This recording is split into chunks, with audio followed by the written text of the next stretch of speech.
Okay, so Mr. Segur, when you were here and entered your plea of guilty, I asked you some very specific questions about pleading guilty freely and voluntarily, and then pleading guilty because you actually did what they charged you with, and your answers to both of those were yes. The version, however, that of your version that I received here in the pre-sentence report is a little different. It says that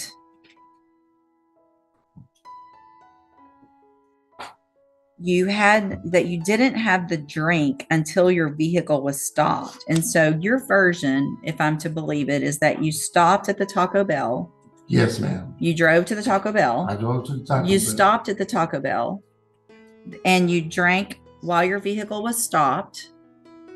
No, ma'am. I was outside the vehicle when the officer. So you hung out at Taco Bell. I was there and drank. I was waiting for the line to move so I could get my food. I asked that the defendant be sworn. Yeah. Let's do that. Raise your right hand. Do you swear or affirm that the testimony you're going to give in this hearing will be the truth, the whole truth, and nothing but the truth, so help you God? So help me God. Okay, so. Welcome back to the channel. Today, we're dropping you straight into a Texas courtroom where this case is not about guilt anymore. It's about consequences. The man you're hearing from has already pled guilty to driving while intoxicated, third or more offense. That means the judge isn't deciding if he did it. She's deciding how hard the hammer is going to come down, and listen closely. From the very beginning, she's already suspicious. He says he only started drinking once he got to Taco Bell after he'd parked. But his blood alcohol level later that night? It's sky high. Over the next few minutes, you're going to watch this judge slowly, methodically, tear apart his Taco Bell story piece by piece. Question for you as we get started. Based on what you've heard so far, do you believe he's telling the whole truth? Or does this feel like damage control after getting caught? So you're saying that you got to Taco Bell. You drove to Taco Bell. Yes, ma'am. Okay. I made a right turn with my signal and everything. Then I was about to park my vehicle. Mm-hmm. That's where the swerve came in at. Okay, obviously it has to be. And then so I'm not worried about. Hold on. Yes, ma'am. All right.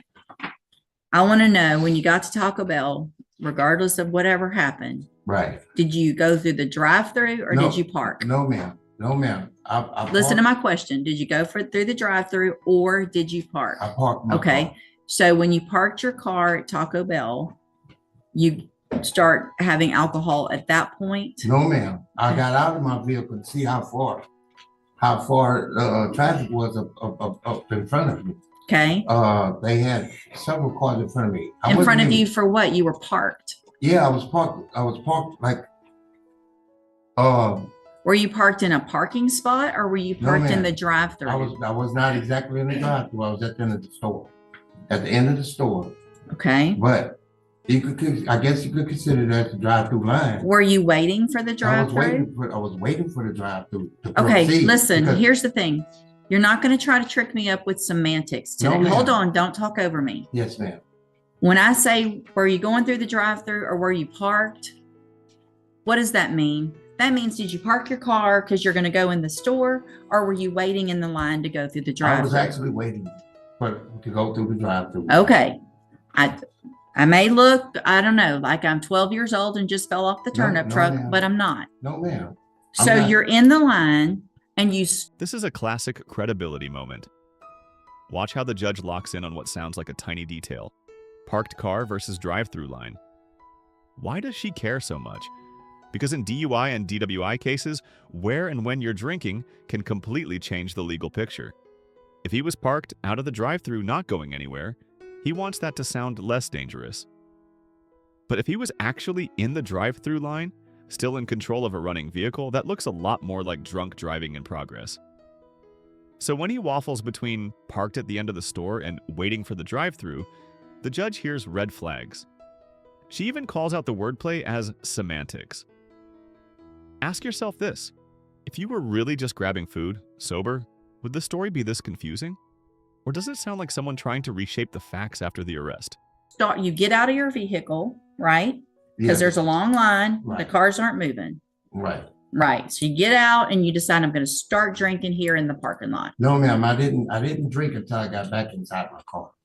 Okay. But while you were at the Taco Bell, you started drinking. Had you drank before that? No, ma'am. So you're telling me that you started drinking at Taco Bell? Yeah, I opened the container. That's how the beer came. It was on the floor. So of the from the vehicle. time that you started drinking at Taco Bell to the time that the officers got there, about how long was that? Oh, maybe 15 to 20, 30 minutes, whatever. Okay. How much did you drink between that time? I had a malt liquor. The Mhm. 211 is a strong beer. Just one? It was a 40 ounce. Right. So you drank the whole 40 I ounces. was drinking out of the thing. After the fact that You were drinking out of what? after I stepped back in the car, I started drinking. Right. And So, then, so how much of it did you drink? I consumed a lot of it. Okay. So let's just say you drank most of Most of it. one 40 ounce. It was contained. So that's your story and you're I sticking. sang Hold beer. on. So is that your story and you're sticking with it, that you drank most of one 40 ounce beer in about 15 to 30 minutes and Yeah. that you hadn't drank anything before then? No, except for that night before, about 2 o'clock that morning. Okay. And then whole blood, alcohol stays in your blood system, added to what I drank. Okay. So your test on this night after drinking most of a 40 ounce was 0.188. And you're wanting me to believe that that's based on most of one drink and that maybe you still had alcohol in your system from the day before. Yes, ma'am, Okay. but what I recalling my memory, ma'am, I have no reason to try to trick you, Miss West. I'm telling you the God's honest truth. Like I said, I had alcohol in my system from the night before. Well, how much did you drink the night before? Well, I was intoxicated. So what you're telling me then, if And you hold- had, hang on, so if you had that much alcohol in your system from the night before, that you were still probably hold on. Watch where your story's going. Yes, ma'am. So you're telling me you had so much in your system the night before that it was going to still be in your blood and you had just driven to the Taco Bell. No, I drove into the Taco Bell that later on that evening, You're not right. but it wasn't a full 24 hours. Right. Right. So if you're saying that 0.188 is because of the night before, then all likelihood you were drunk when you were driving from the night before, if I'm to believe your story that you only had most of one drink while you were there. See how that doesn't make sense? Yes. Here's where the judge goes from patient to surgical. The defendant's story is basically, I didn't drink before driving, I only drank at Taco Bell. And if my blood alcohol level was high, it's because I still had alcohol in my system from the night before. On the surface, that might sound halfway plausible to someone who doesn't know how alcohol metabolizes, but the judge walks him straight into a logical trap. If last night's drinking alone could produce that high a reading, then he would have still been legally drunk when he drove to Taco Bell in the first place. Either way, his own explanation makes him look worse, not better. This is a perfect example of how, in court, bad excuses can be more damaging than silence. What do you think? Is he genuinely confused about how alcohol works, or is this an intentional Hail Mary to dodge responsibility? Ma'am. Okay. All right. So let's go back. Obviously, there's some medium acceptance of responsibility, so we can go forward with the arguments unagreed. Mr. Coleman, you have a witness? Yes, Your Honor. State Cause Troy Robinson. Mr. Robertson, if you please raise your right hand, sir. Do you swear or affirm the testimony you're going to give in this hearing will be the truth, the whole truth, and nothing but the truth, so help you God? I do. Thank you. You may proceed. Your Honor, the court's familiar with Mr. Robinson and his background. But Sure. For the purpose of the record, Mr. Robinson, you're certified as a fingerprint expert. Isn't that correct? That's correct. How long have you been certified as a fingerprint expert? Almost 6 years now, Testified in court before? multiple times. You've had an opportunity to review some documentation in this case. I have. Did they include prior judgments for the defendant, Mark Anthony Segur? They were. Yes, I'm showing you what's been marked as State's Exhibit Number 1. Is State's Exhibit Number 1 a fair and accurate summary of the 20 previous felony judgments that you reviewed in this case? It is. Now the case takes a sharp turn away from Taco Bell and straight into this man's criminal history.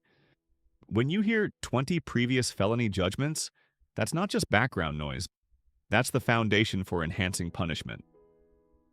The fingerprint expert isn't here to be dramatic. He's here to connect the dots between old files and the man sitting at the defense table. In Texas, prior convictions, especially felonies and repeat DWIs, can rocket a sentence from a few years to decades. So when the expert says the prints and identifiers match, he's essentially telling the judge, yes, this is the same person who's been in trouble again and again. From a legal perspective, this transforms the case from a one-night mistake into a pattern. As a viewer, ask yourself, at what point does a record stop being bad luck and start becoming a lifestyle? Using your For 20 felony judgments. 20 previous prior criminal judgments, including a number of felonies. Correct. Okay. In other words, both misdemeanors and felonies. Yes, sir. And did you use the defendant's admission to at least one of the DWIs that he pled true to that had a print on its judgment to compare to the judgments here that had prints on it?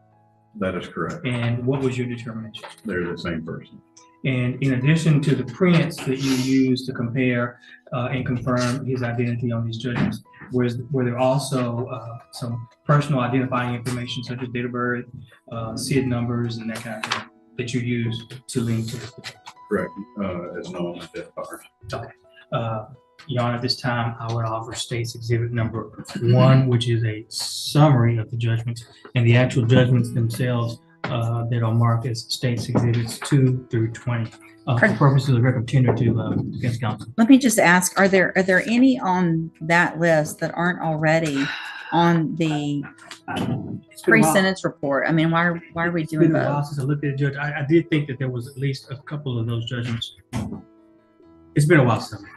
Mr. Burbank, does your client, I'm gonna, hold on, does your client have any objection or any reason not to, for me not to take judicial notice of the PSI for sure, that those prior offenses listed in there and the ones that are convictions are any way wrong? for the misdemeanors, that's correct. Okay, so what about for the felonies? Are there one or more that are contest? It's catch-22, Judge. Okay. Because he's pled not true to them so that you'd have the full range of punishment. If- Oh, okay. So Yeah, so it's the 2 felonies that I think are crucial here. all right, so then do you have any objection to the states, was it 1 and 2? Judge, it's, No. State's 1 is a summary. I object And to then- states 1 because I was not given the misdemeanors. Okay, my main concern It's are the the felonies. And if you have the actual judgments on those, why don't we do that way, even though it might be a little more documentation, Mr. Coleman? If you will go through primarily the felonies would be my concern. Yes, Judge. And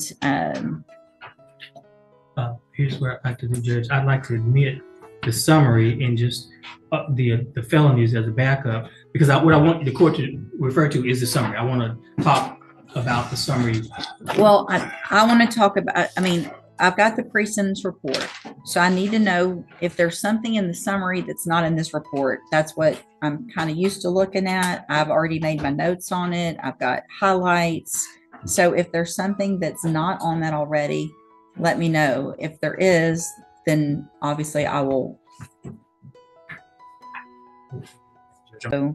Are that there are 19 misdemeanor convictions on the pre-sentence report, and that I've got 8 felony convictions. I think I don't have 8, Judge. I think that there's at least one of them that was refused. If you refer to the PSI, that first one, that burglary, looks like it was refused. Stop, don't, let us figure it out. Yes, ma'am. So what I show with convictions on the PSI, I've got a 91 possession of a controlled substance. There was a probation that was revoked for 5 TDC. Yes, sir. Got a 96 manufacturing delivery of a controlled substance, 1 year jail.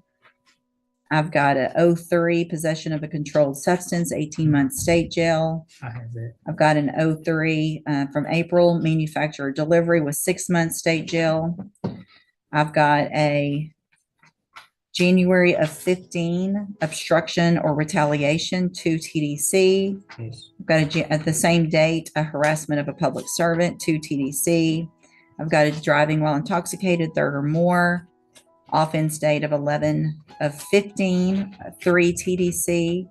And then I've got an 18 obstruction retaliation with 5 TDC. Did you catch that line?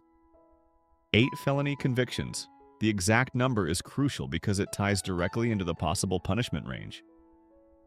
The judge and the lawyers aren't just nitpicking paperwork, they're trying to nail down how many times this man has crossed the line at a felony level.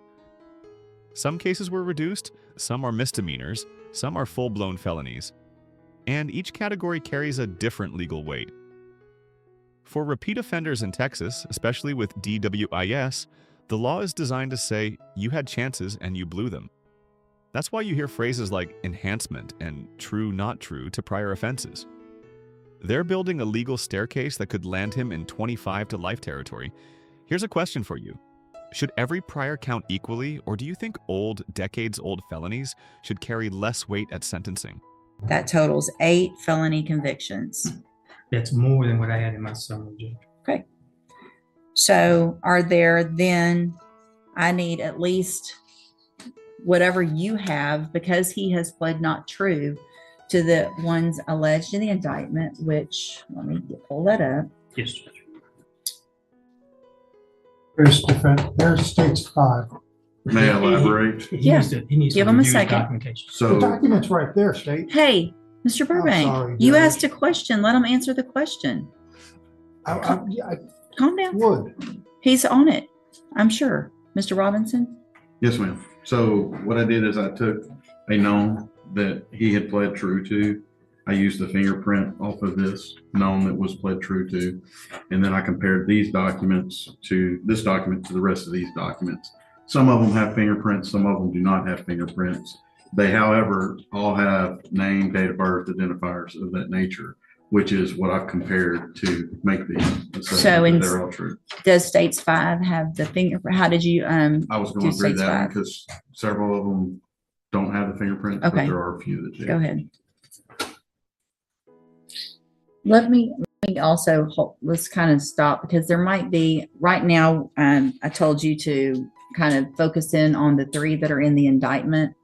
The state did file a notice of intent to use prior convictions to enhance punishment back in January of this year of 2024. And so that motion lists it lists 6 felony offenses. So we obviously need to go through these 6 potentially as well. Thanks. Here's what I want to do. When a judge calls a break not to rest but to get it organized, that tells you how complex this record is. She's juggling a pre-sentence report, an enhancement notice, multiple judgments, and overlapping priors.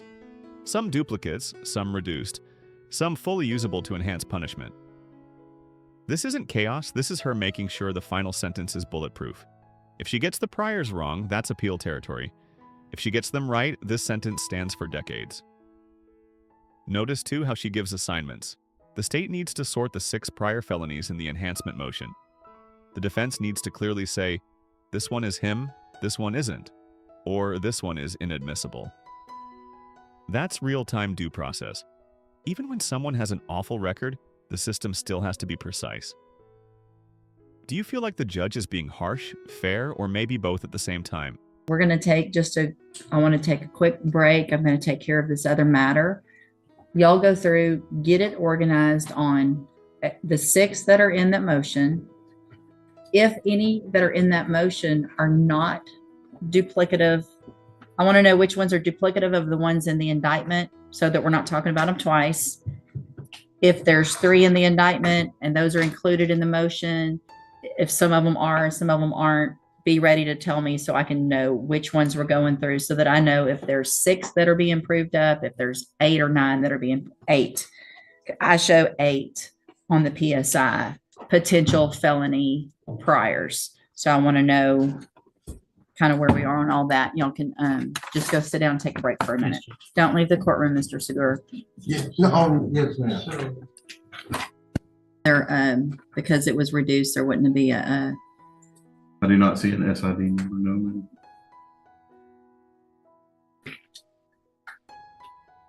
date of birth is correct. Name appears correct. That is correct.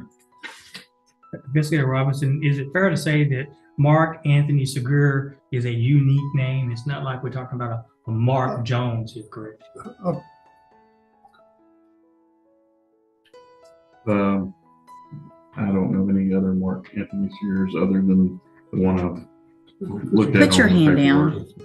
down. And Mr. Segur, sitting there thinking that me asking these questions is somehow on your side No, ma'am. and making the head nods and all No. the things that are going on, you need to stop because No. it's not helping. Yes, ma'am. No, ma'am. So here's I'm what we're begging gonna for mercy. hold on. Here's what we're gonna do.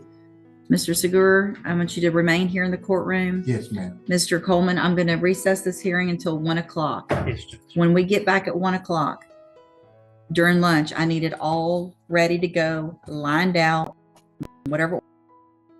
If you want me to take it into consideration, now I've already taken judicial notice of the PSI, but if there are objections that this is not him, then this is what I'm asking you to do, Mr. Burbank. Specifically go through the PSI, or actually specifically go through the second amended notice of intent. And I want you to go through that, and I want to know which of those, and if it's all of them, that's fine. But if you're saying that this is not him, it's someone else, then I want to know that. If you're saying it's not admissible because of some identifying factors, I want to know that. Your Honor, I believe that the ones that I'm arguing about are the TDC ones that I've already. So then filed we're arguing right objections to. now about a misdemeanor. I'm gonna, Yeah. if we're not gonna argue about misdemeanors, I'm not. are there any on the list of misdemeanors that you are arguing that are No. not Mr. Segur? No. All right, so then, do you have any objection to my taking judicial notice then of the PSI, which includes 19 prior misdemeanor offenses? No. Okay, Then we can stop with all the misdemeanors. I don't even need to see those judgments. Are there any other felony? I have 3 in front of me now. Any States two. Judge? states 2, states 6, and And states 6 and 7. Has 6 been admitted, Judge? I have states 2, 6, and 7. These are all 3 third-degree felony offenses that have been admitted into evidence. I have not made findings yet, but they are admitted. With regard to other felonies that you want me to take into consideration for punishment purposes, not necessarily enhancement, I know you said there was state jail that you kind of stopped on. Are there any? There are some state jails for punishment purposes, Judge, but I think we've hit the limit on enhancement. Okay. felonies, Judge. So with regard to the state jail, Here, the judge is drawing a subtle but powerful line between different types of felonies. Not every felony is equal in enhancement world. Some are state jail felonies with lower ranges. Others are higher-level felonies that can be used to jack up your punishment dramatically. She's essentially saying, some of these I'll count for punishment purposes, but not for full enhancement. That's a huge difference between you have a bad history and the law now requires I treat you like a habitual offender. What's wild is that even after trimming, there's still enough in his record for the judge to comfortably consider serious time. This is the part most defendants don't realize. Every old case, every plea, every I'll just take the time and move on moment, it all piles up and crashes into you in a future courtroom just like this. Mr. Burbank, it looks like on the PSI, I'm looking back now at the PSI, it appears that 2 of the several felony offenses, only 2 of them appear to be state jail felonies. And those are back in 2003, Judge. Correct? Where we received 18 months And 6 months. Is there an objection No, Your Honor. to those, or me taking those into consideration, or any that's not Mr. Segur? No, Your Honor. All There's right. also one in 96 that I'm not sure about. It said 1 year still, but I guess that's the That's the misdemeanor. That would have been possibly. probably before state jail. So I think that's the one that might have been reduced that they were talking about. That's- So that one I'm not taking into consideration as a felony. I am taking it into consideration as a Right. lesser included or a reduction, whatever it was that to that jail time in county. Judge, in that case, the state has no other evidence to Okay. present. And if the court desires, we don't necessarily need to recess. If you've got Perfect. No, information. let's keep going. So that means at this time, then, based on the evidence, do you have any evidence, Mr. Burbank, with regard to the findings that I'm going to make on count States Exhibit 2, 6, and 7?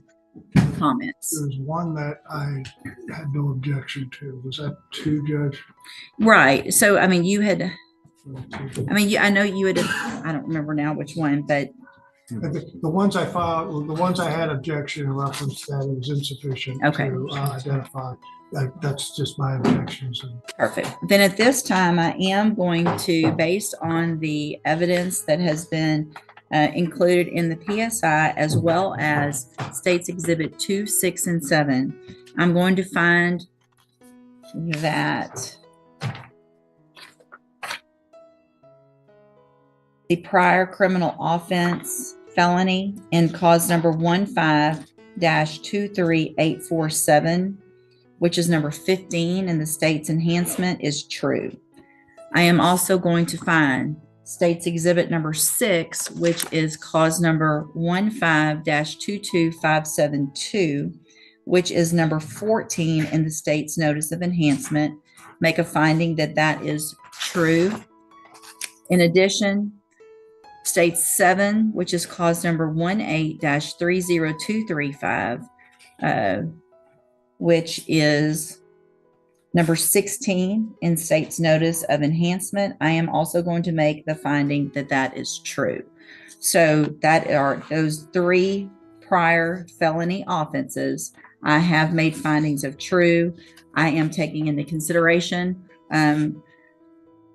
all of the other ones, with the exception of states number 5, which has not been introduced, but that was, we discussed, which is cause number 60328. I am going to make a finding of not true because I don't have enough evidence in that. It sounds like in that judgment to link Mr. Segur well enough to that offense.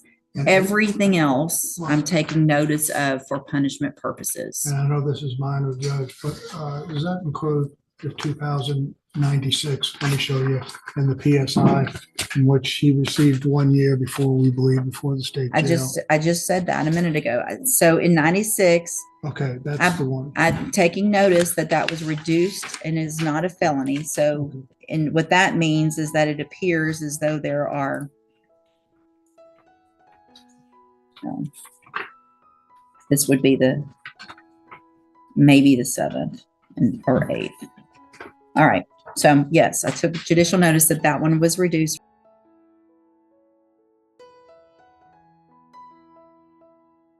And now we switch from paperwork to personal narrative. The defendant finally gets to speak directly about his life, his work history, his age, his contributions, the fact that he's 58 and has spent around 10 years behind bars already. This is classic sentencing strategy. Humanize the person behind the file. He paints himself as a lifelong worker, someone who's not a bad person, someone asking for mercy instead of just a number. But the prosecutor and judge are listening with the PSI in front of them, covered in priors. There's a constant tension here. Is this a man who's made repeated dangerous choices, or someone crushed by addiction and circumstance? When you watch this part, ask yourself honestly, if you were the judge, could you separate empathy for his life story from fear of what he might do the next time he drinks and drives? From a felony to a misdemeanor back on the conviction date in 97. All right. So, Mr. Burbank, you may proceed with argument on sentencing. If I may, I'd like to call my client. Yes, and he's already been sworn in. Thank you, Mr. Robinson. Go ahead, Mr. Segur or Mr. Burbank. We're here today, Mark, to determine what punishment should be in reference to this. Tell the court why What are you asking for in punishment? Let's start with that one. First of all, Miss Judge West, ma'am, I'm asking for mercy, for forgiveness to begin with. I'm not a bad person. Miss West, I completed high school. I had 1 semester in college for auto mechanics. I've served for the community. I worked all my life. The kids was out playing. Where have you worked? I worked. I worked for Lil and Willis when I was a kid at the age 15. After that, I graduated and I continued working. I've been working in the plant for over 30 to 40 years. All my life I've been working. How many years? Building scaffolds and all different types of jobs all over. Mark, Yeah. how many years did you serve in prison? How many years have you been in prison?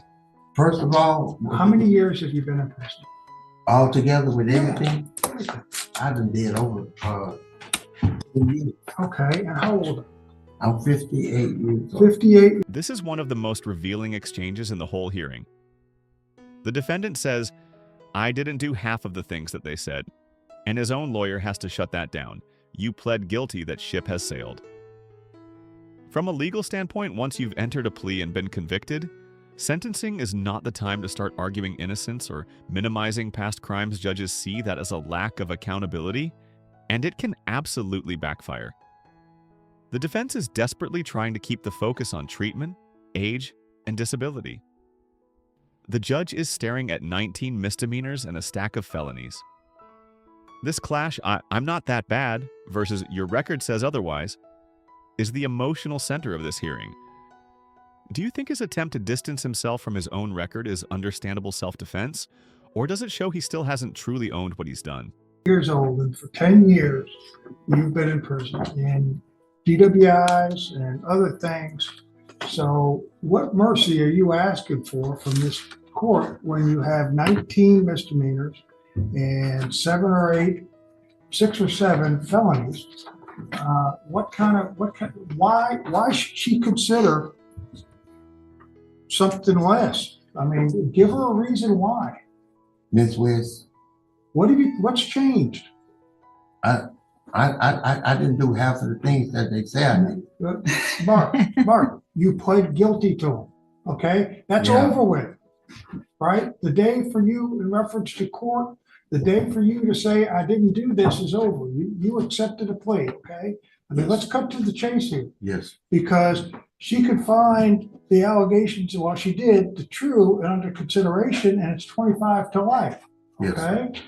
And I guess the most you've had up until this point is 5 years, correct? Yes. Okay, so now let's go first to when you were arrested. Were you working? I'm receiving disability. I can't work no more. Okay, what is your disability? I got rheumatoid arthritis. I got prostate problems. My heart is bad. Are you on disability? Yes, sir. Okay, and when were you placed on disability? Like 2020. Okay, so 2020 you're on disability. So while you're on disability, why are you drinking beer 40 ounces at a time? Or drinking the night before to where you're tired? There's no excuse. Explain to him. I just lost my brother. I lost my mother and my father. Here's where things get painfully real. He admits he has a problem and ties his drinking to deep personal loss. His brother, his mother, his father. That's raw, and it's believable. People absolutely self-medicate grief with alcohol. But then the record roars back. Dozens of public intoxications, multiple DWIs, open containers, failures to appear. This isn't just grief, it's untreated addiction over decades. Notice something else. Despite all those arrests, he says he's never truly gone through a serious treatment program. That's a huge systemic issue. Someone cycling in and out of jail without sustained rehab. Still, from the judge's seat, the question isn't just why did this happen? It's what will protect the public going forward. So what do you think? Should the system lean more toward mandatory treatment in a case like this? Or has that window closed after so many chances? And the alcohol just don't bring it. They're not gonna bring it. Okay, so you have a problem. I have a problem. One of the things we talked about was, when you came to me was that you never went into a program. Never.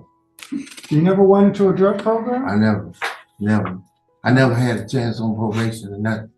Well, you got. Well, what revoked about on when you probation. weren't on probation? What about the times when you weren't in prison? You knew you had a problem and you wanted to stay out of Yeah, prison? well, I got a device since I've been home. What do you? No, that's since Oh, you've yes, been in. ma'am. I tried. I'm talking about the rest of your life. I'm talking about the times that you got Yes, ma'am. arrested 43 times for public intoxication, 39 traffic offenses, 17 times you didn't appear in court, 5 disorderly conducts, 4 open containers. I mean, these are the ones that aren't even listed on the pages. Yes, ma'am. Pages. Miss West. They have 5 different other marks here. Okay, so you're gonna In the stick system. with that this isn't you. No, ma'am. I'm not making no excuses. I have very much high respect for the Well, officer of the law. Okay.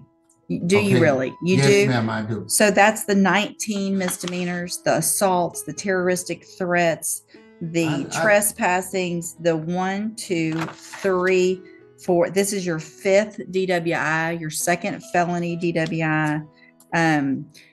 By what you need to understand Yes, ma'am. is that by not really taking personal responsibility and making us go through this circus that we've been going through now for an hour and a half of trying to prove that you actually have been convicted of felony offenses, Yes, ma'am. when you know darn well that you have, Yes, ma'am. makes no sense to me. Yes, ma'am. Mr. Coleman, I have no questions for this. argument.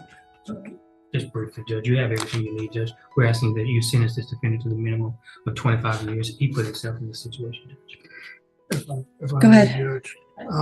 One of the things in reference to the priors, maybe semi my fault, Judge, because if I did not object to him, to me, it would, and he pled true to him, then it would automatically go to 25 to life without the consideration of full range. He's got a problem, and he spent most of his life in and out, and it's alcohol related. I throw one thing out, Judge, but it is alcohol, and he was in a vehicle, and there is a big risk in this, is that you place him on 10 years deferred probation, you find true to the allegations, you send him to safety, but if he screws up, he's looking at a minimum of 25 to life if you find those true, so that if he comes back. Here's the problem is that we don't know what happens when he comes back, what the new offensive violation is in reference to this. But I've done it before, Judge, in other courts where you could give him deferred. And I can't give deferred on a driving while intoxicated. Now, we've done that on other types of Yes, offense. This part is huge for understanding how sentencing law boxes judges in. The defense tries to float a creative idea. Give him deferred, send him to intensive treatment, and hang a massive 25 to life hammer over his head if he messes up on paper. That sounds like a blend of mercy and accountability. But the judge shuts it down with one line. I can't do it on this. For certain repeat DWI offenses in Texas, the law doesn't allow deferred adjudication. That means no one last chance, even if the judge wanted to consider it. When legislators toughen DWI laws, this is the result. Cases where a judge might see addiction, tragedy, and age, but is still legally funneled toward prison time. Do you think laws should give judges more flexibility in addiction-driven crimes? Or does public safety demand these hard, no deferment rules? Yeah, that's right. But I can't do it on Yep, this. That's not an absolutely option. right, Judge. Okay. So, All right. Thank you. Yep. Mr. Segur, you're starting with the beginning of this hearing when we were going through the just the nature of the offense. Yes. Starting there, we went down the wrong path. It makes no sense. I don't believe it. It doesn't add up to what your blood alcohol level was. How you say what happened that night doesn't line up. It just doesn't. I get that for Now you're hearing the judge's unfiltered verdict on his story, even before she announces the sentence.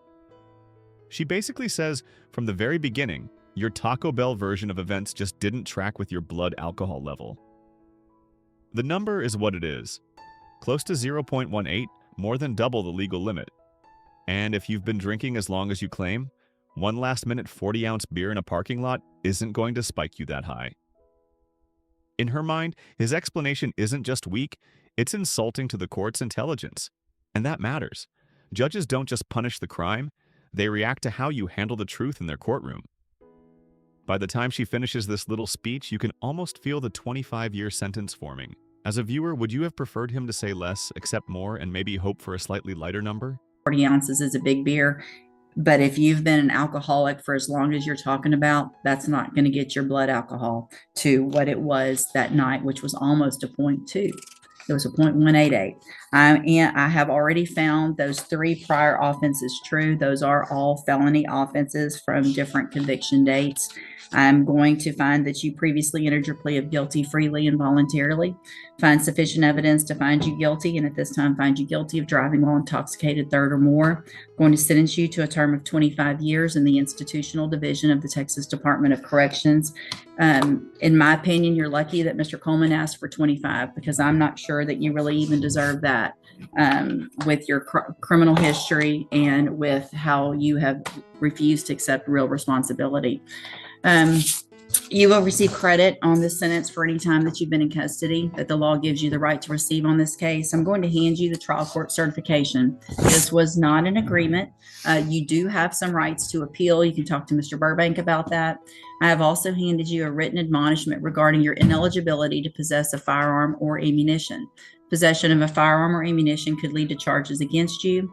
Firearm is a legal term, and you should read the written admonishment I provide you to see what devices qualify as a firearm. If you have questions about the laws that make you ineligible to possess a firearm or ammunition, or about how long that lasts, you can also talk to Mr. Burbank. Yes, ma'am. Good luck to you, sir. You can go back with the bailiff. And there it is, 25 years. For a 5th DWI, a 2nd felony DWI, and a lifetime of alcohol-fueled chaos, the judge decides that enough is enough. She notes his long record, his refusal to fully accept responsibility, and the danger he poses when he's behind the wheel after drinking. She even says he's lucky the state only asked for 25. Legally, this case shows how prior convictions and enhancement laws can turn what some people still think of as a drunk driving case into a multi-decade prison sentence. Morally, it's a clash of addiction, grief, bad choices, and public safety. So now it's your turn. Do you think 25 years was justified, too harsh, or not enough given his history? If you found this case as shocking as we did, make sure to hit that like button, share your thoughts in the comments, and don't forget to subscribe for more jaw-dropping courtroom breakdowns.